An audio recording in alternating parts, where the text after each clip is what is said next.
السلام علیکم بیننده های عزیز و ارجمند. برنامه نوبتی معرفت حقوقی منظوری شما می شود. طوری ما برها اطلاع دادیم در زمینه نشاندادی پیام ارائه نموده اساسگزار صلح و وحدت ملی پیشروی ملت پرزیدنت جمهوری تاجیکستان محترم امام علی رحمان از 28 دکبر سال 2023 و فرمان پرزیدنت جمهوری تاجیکستان محترم امام علی رحمان از 3 دکبر سال 2023 سال 2024 سال معرفت حقوقی اعلام شده است و با ابتکار پروکراتور شهر پنجکین برنامه معرفت حقوقی با اشتراک نمایندگان پروکراتور شهر و رهبران تشکیلات و کارخانه ها عمران ادامه دارد. در برنامه امروزی ما اشتراک دارند یاردمچی کلان پروکرور شهر پنجکین حقوقشناس درجه 1 دلشاد قامیدوف و سردار مرکز تشخیص منطقوی آگنتی تاجیکستان در شهر پنجکین حبیب زاده امیدجان. من حد شما رو به این برنامه خیر مقدم میگویم. محترم دلشاد قامیدوف، در آغاز از شما خواهش میکردم که درباره همکاری های پروکراتور شهر پنجکین با مرکز تشخیص منطقوی آگنتی تاجیکستان در شهر پنجکین چند سخن میگفتید. آیا این همکاری ها در تطبیق قانون های عمل کننده این ساحه مساعدت میکند؟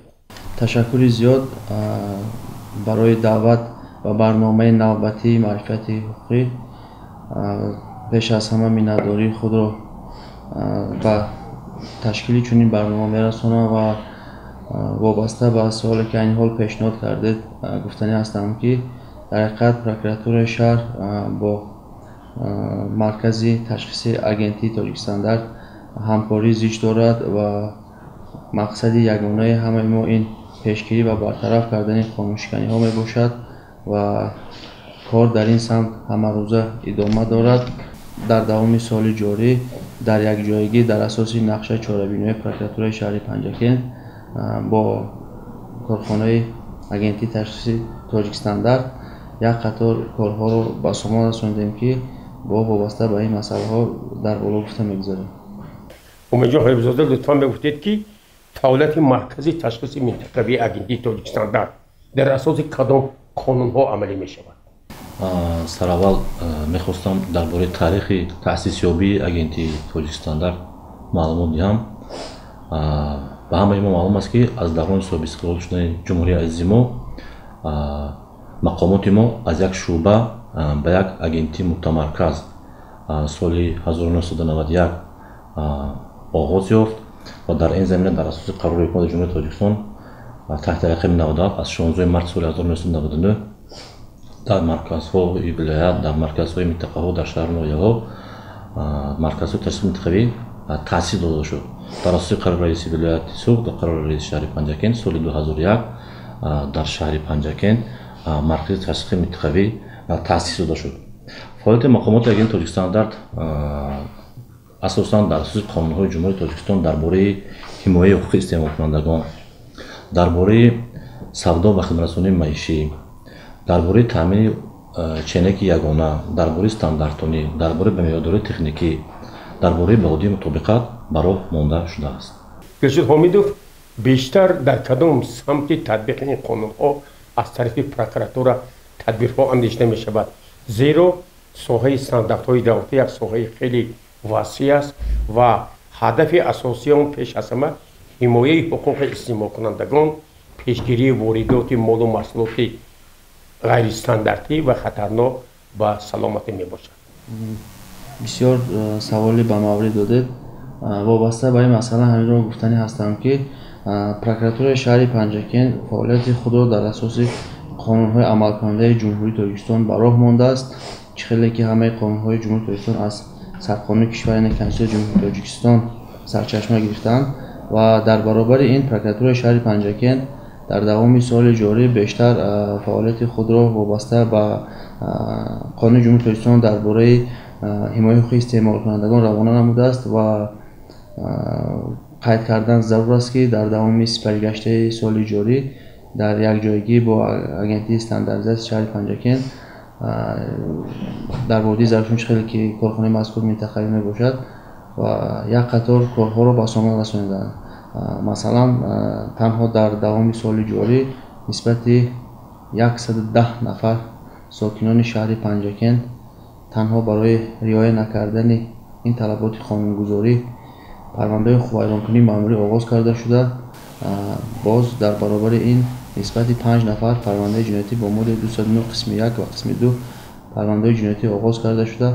همه آنها با تصدیق فکری عیبدارکنی به سود ارسال کرده شدند و تشویش آور مسئله در آن است که تا به حال در این سمت کمبودی و قانونشکنی ها منتظم جای دارند و در یک سنجش ثمرناک پروکوروری در ماه قبلی حالتی آشکار کرده شد که از طرف ساکن شهر پنجکند در یک انبار غیرقانونی با نگهداری نوشاکی‌های تشنه‌شکن که مهلت استعمالشان گذشته است و با حیات و سلامتی ساکنان خطرناک می‌باشد آشکار کرده شد.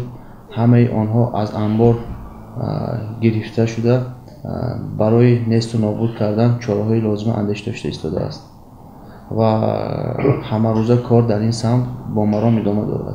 امید حبیب‌زاده دوام 11 ماه سال 2024 وابسته به اجرای طلبات قانون‌های صحوی و اجرای نقشه‌های تصدیق شده از طرف مرکز تشخیص منطقوی اگنتی تاجیکستان در کدام تدبیرها عملی شدند و امروز نتیجه ها را شما چطور شرح میدهید؟ البته دوام سال سپری 3 مرتبه مجلس مشاوره نزد رهبریت اگنتی برگزار گردید. در آنجا ما از طرف رهبریت اگنتی مذکور پروتکل‌های اجرایی را قبول میکردیم و همه روزه نسبت اجرای بندهای سنت‌هایی که از جانب اگنتی به ما ارسال میشد کاربری میکردیم. یعنی که دوام 11 ماه سال 2024 از جانب شعبه سرتیفیکاسیای مال و محصولات برای محصولات بازار داخلی، صادراتی و وارداتی جمع 859 عدد سرتیفیکات مطابقت داده شده است. از جانب کارمندان شعبه خدمت رسانی باشد چیزی که در بالا قید کردن مرکز ما منطقوی باشد در شهر پنجکند در ناحیه کوهستان مسجد و ناحیه عینی جمع با 784 سوبیکت‌های خوجگیدار شهادتنامه خدمت رسانی پیشنهاد گردیده است. از جانب متخصصان مرکز در مجموع 771 سنجش‌های نقشه‌ای و غیر نقشه‌ای در هماهنگی با کارمندان مقامات حفظ حقوق اول خصوص با پروکراتور شهر پنجکند و پروکراتور ناحیه که ما قیام می‌شیم کار برای شد رعایت به رعایت طلبات رگلامنت تکنیکی، حجت‌های معیاری تکنیکی، حالت و استفاده برای واسطه چینک، بخاطر مسائل خوراکواری و قاعده سودا گذارنده نتیجه آنها 764 قانونشکنی گوناگون آشکار کردید که نسبت قوای کنندگان به مبلغ 183,672 سومانی جریمه ستانده شد. مال و محصول پسیفت به مقدار 650 کیلوگرم مصادره گردید. اینچنین 1171 لیتر نوشاکی تشنه‌شکن و مشروبات اسپریتی، 840 دانه قندنهای خطایی و 22,928 دانه بازیچه‌ها به مبلغ 36,465 سومانی از ماموریت گرفته شده با اشتراک کمیته صلاحیت‌نامه طبق طلبات مقرر گردیده نابود کرده شد. دکتر حامدوف از روی تحلیل‌های پروکوروری بفرم در نتیجه همکاری‌ها با مرکز نشاندادها نسبتاً بهتر میشه از سال سال.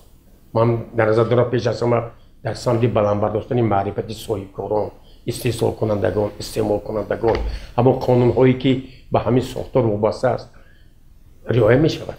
چیزی که در بالا گفته گذاشتیم وابسته از همکاری و کارهایی که همه روزه اندیشیده شده ایستاده است تا به حال حالاتهایی هستند که از طرف ساکنان شهر پنجکند، صاحبکاران و نفران علایده طلباتی که قانون پیش بینی شده است نه هم وقت رعایت می‌شود. یک مثال عادی که می‌بریم داخل بازار مرکزی شهر چیزی که خود مسئولین خود مرکز نیست از این حالاتها باخبر می‌باشند. در داخل خود بازار مرکزی حالاتهایی هستند که لباس یگانه ندارند. نشانه‌های سرسینگی که شخصیت نفرانی که به همین مغازه وابسته شدن و کار فعالیت می‌کنند معلوم نیست. عیناً با چنین حالاتها با دخالت پروکراتور شهر در یک جایگی با مرکز تاجیکستان در امرنامه‌های علیحده مشخص به همان صاحبکارانی که به همین کمبودیان راه میدن равона карда ин камбудиҳо бартараф карда шуданд. Лекин то ба ҳол ҳастанд, чунин камбудиҳо ҳаст ва мо кӯшиш ба харҷ додем ки ин камбудиҳоро дар муддатҳои кӯтоҳ бартараф намоем ва нисбати нафароне ки ба чунин камбудиҳоро омаданд дар асоси қонунҳои амалкунандаи ҷумҳурии Тоҷикистон нисбати нафарони гунаҳгор чораҳои қатъӣ андешида шуда масъалаи ҷавобгарии онҳо гузошта шавад ва хуб мешуд ки дар якҷоягӣ боз бо мутасаддиёни худи ҳамин соҳа ва корхонаҳо ташкилотҳое ки вобаста ба ҳимояи ҳуқуқи истеъмолкунандагон ва қонунҳое ки ба ҳамин соҳа равона карда шудааст корҳои муайян ба сомон расонида мешуд ва прокуратураи шаҳр низ дар ин ҷода бетараф нест ва ҳамарӯза мо низ таҳти назорати прокурорӣ қарор дорад ҳамин масъала. яъне ҳамкориҳо мунтазам идома дода мешавад. ҳамкориҳо мунтазам идома дода мешавад, зеро ки ин барои пешрафти худи ҷомеа, давлат ва сокинони шаҳри Панҷакен беҳад як манфиати муҳим дорад. умедҷон ҳабибзода, ҳамкориҳои мақомоти агентии Тоҷикистанда дар шаҳри Панҷакен бо прокуратураи шаҳр дар татбиқи қонунҳои соҳавӣ ва боз ҳам баландбардоштани маърифати мардум мусоидат мекунад. самарабахш аст яъне? албатта самарабахш мебошад. чӣ хеле ки ҳамаи мо огоҳӣ дорем, моҳи марти соли ҷорӣ мулоқоти ҷаноби олии президенти ҷумҳурии Тоҷикистон муҳтарам Эмомалӣ Раҳмон бо намояндагони ходимони дин баргузор гардид ва аҳли ҷомеакатӣ. пас аз ҳамин мулоқоти муҳтарам пешвои миллат дар асоси амри прокурори шаҳри Панҷакен гурӯҳи корӣ таъсис дода шуд. роҳбарияти агентии мо низ дар ҳамин гурӯҳ шомил буданд. мо дар гурӯҳе ки дар шаҳр вобаста будем ҷамъу ҷамъ 16 вохӯрӣ баргузор намудем, чӣ дар ҳамон марказҳои савдо, дар бозорҳои шаҳри Панҷакен, дар дигар нуқтаҳое ки ҷои ҷамъшавии мардум мебуданд. он нишондодҳое ки он пешниҳодҳое ки аз ҷониби муҳтарам пешвои миллат дар ҳамин мулоқот бо намояндагони аҳли ҷомеа ва ходимони дин баргузор шуда буд. на танҳо мулоқот, аз вай зиёд чӣ хеле ки имсол соли маърифати ҳуқуқӣ ки аз ҷониби ҷаноби олӣ моҳи декабр эълон шуда буд, дар ҳамин асно мо бо ҳамин гурӯҳи корӣ дар қисми зиёди ташкилотҳои ва муассисаҳое ки бо хизматрасонӣ ва савдо машғул ҳастанд, бо гурӯҳи корӣ тамоми он супоришҳое ки буд амалӣ кардем. албатта прокуратураи шаҳри Панҷакен дар якҷоягӣ бо маркази ташхиси мо дар асоси нақшаи чорабинӣ ҳамкориҳо рафта истодааст, бо идома меёбад. ҳаминро бояд қайд намоям ки дар ҳамин раванд бо мақсади риояи талаботи қонунҳои ҷумҳурии Тоҷикистон вобаста ба стандартҳои давлатӣ аз тарафи прокуратураи шаҳри Панҷакен мунтазам тадбирҳои зарури амалӣ мешаванд. зимни гузарондани санҷишҳои муштарак чӣ хеле ки дар боло ёрдамчии прокурори шаҳри Панҷакен қайд кардам, бинобар аз ҷониби соҳибкорон ба қонунишканӣ роҳ доданд. нисбати 110 нафар протоколи хубарникунии маъмурӣ тартиб дода шуда, нисбати 5 нафар соҳибкорон ки ба фазлашон камбудҳои ҷиддӣ бароҳ дода шуданд, парвандаҳои ҷиноятӣ оғоз гардида буд. маблағи ситёндашудаи протоколҳои хубарникунии маъмурӣ 31608 сомонро ташкил медиҳад ва ҳамкории мо бо прокуратура низ дар оянда идома меёбад. ташаккур. Дилшод Ҳомидов, ҳамаи он пешниҳодҳое ки аз ҷониби прокуратураи шаҳри Панҷакен ба роҳбарияти маркази ташхиси минтақавии агентии Тоҷикистонда пешниҳод мешавад, сари вақт баррасӣ мегардад? дар ҳақиқат асосан пешниҳодҳое ки аз тарафи прокуратура унвони худи марказ манзур карда мешавад, ҳамаи онҳо тамоми камбудиҳое ки дар ҳудуди шаҳри Панҷакен махсус ба ҳамин соҳа равона карда шудааст, таҳлил карда шудааст. ҳамаи он камбудие ки бартарафшаванда мебошад, ҳамаи онҳо таҳлил карда унвони худи роҳбарияти марказ равона карда шудааст ва дар ҳақиқат онҳо саривақт баррасӣ мегарданд ва пешниҳодҳои мазкур дар давоми соли ҷорӣ 6 адад пешниҳод равон карда шудааст ки онҳо саривақт дар ҳақиқат баррасӣ гардиданд ва нисбати нафароне ки ба камбудию қонунишканиҳо роҳ доданд ва нафароне ки ҳудуди назоратии худро ба бемасъулиятӣ ва фориғболӣ ки боиси пайдо гардидани қонунишканиҳо гардид, масъалаи ҷавобгарии муҷозотҳои интизомии онҳо баррасӣ гардида мутақобилан унвони прокурори шаҳр جاهای خطی روانه کرده شده است. اینجا حفظ سال 2024 سال معرفتی حقوق اعلام شده است. خوشبختانه هم از طرف پروکراتوری شهر هم از طرف مرکز در این سمت دوام 11 ماه کارهای زیادی عملی شده. یک سمت فعالیت مرکز شما این بلندبرداشتن معرفتی حقوقی استعمالی و استحصالی هم صاحب کاران و هم شهروندان می باشد. لطفا نگفته که در این سمت در این سال معرفتی حقوقی از طرف مرکز کدام کارها عملی شده؟ از طرف ماموریت مرکز و کارمندان مرکز تحقیق منطقوی آگهی تاجیکستان در شهر پنجکن وسعت کار ترغیباتی، آموزش، شهر و اجرای قانون‌های صحابی و دیگر سندهای معیاری تحت نظر دائمی و مورد عمل قرار دارد. با مقصد اجرای نشانداد پیام پرزیدنت جمهوری تاجیکستان پیشوای معظم ملت محترم امام رحمان از 28 دکبر سال 2023 و فرمان پیشوای معظم ملت از 30 دکبر سال 2023 تحت رقم 668 درباره اعلام شدن سال 2024 سال معرفتی حقوقی نقشه چاره‌بینی‌ها با فرمایش سردار مرکز تهیه و تصدیق گردید و هر یک سرداران شعبه‌ها و کارمندان مسئول مرکز با روی شهر و اعضای قانون‌های صحابی مسئول بودند و در منتظم در بازارها و مرکزهای سودا و دیگر سوبیکت‌های خارجی‌داری که با ما همکاری دارند در همونجا رفته کارهای فرماندهی را براه مانده بودند. در زمینه نقشه تصدیق شده در سال معرفت حقوقی به سرداران شعبه بخش مرکز موضوع مشخص وابسته کرده شده بودند. از جریان کارهای ترغیباتی در وسایل اخباری عامه محلی و سامانه آگهی تاجیکستان و صحیفه اجتماعی مرکز تحقیق منطقوی آگهی تاجیکستان در شهر پنجکن همه گزارش‌ها هم نشر و پخش گردیدند. باید ذکر نمایم که با مقصد آموزش و پیشنهاد استعمال کنندگان دایر به فعالیت مرکز تلفن باوری تأسیس داشته است که رقم 5668 می باشد و صحیفه اجتماعی و سامانه ما پنجکن سابچک استاندارد تیجی فعال می باشد که ما از ساکنان استعمال کنندگان شهر و دیهات پنجکن و مهمانان آن دعوت به ما می آوردیم که هنگام روبرو شدن با قانون‌شکنی که وابسته به ساحه‌ای که تحت نظارت ما قرار دارد می باشد به ما مراجعت کنند تا که ما سری وقت برای پیشگیری کردن آن کمبودی‌ها و آن خانم‌ها که از جانب صاحبکاران کرده می شود پیشگیری نماییم. رجل حمیدوف در پایان برنامه میخواستم که با اهمیت همین سال معرفت حقوقی کمی توجه میکردید که از طرف پروکراتوری شهر شخصا پروکرور محترم همین اقدام تهیه و منظور تماشابین نمودن برنامه معرفت حقوقی توسط تلویزیون سیما عملی شد.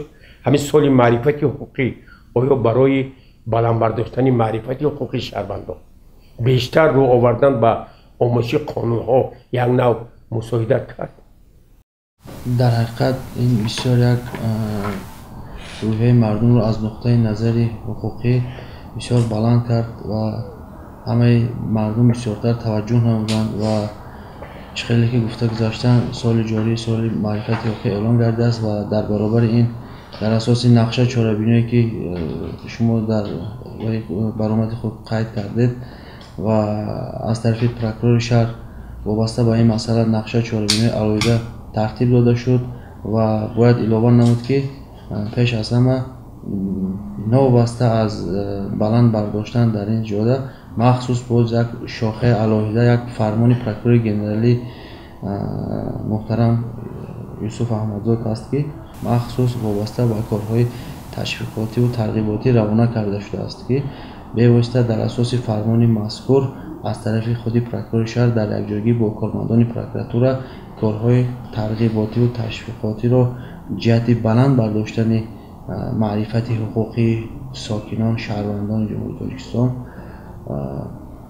در جماعت‌های دهات، کارخانه و تشکیلات‌ها منتظم صحبت و واقعی‌ها برگزار کرده می شود و جهت اجرایش این نقشه چاره‌بینی‌ها و فرمان محترم پروکرور جنرالی ما عنوانی راهبریت پروکراتور بالایی اخبارات‌های مکمل منظور می‌نماییم و کار در این سمت با مرام همه روزه ادامه دارد.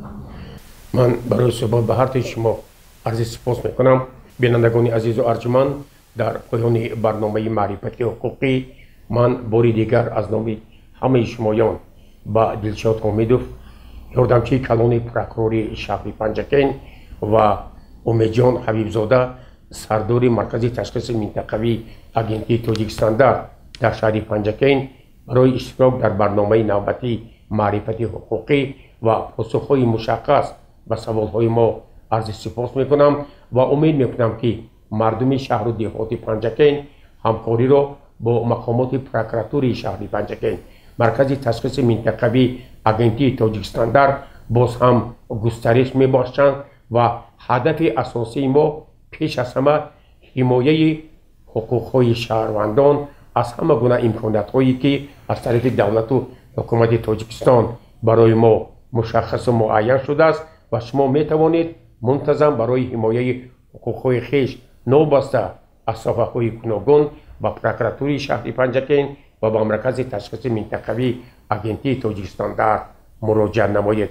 дар хотима ба ҳамаи шумо тани сиҳат, хонаи обод ва бахту саодати зиндагӣ орзу мекунам ва шумо ҳам ташаккур ки дар барномаи мо иштирок намудед. саломату сарбаланд бошед.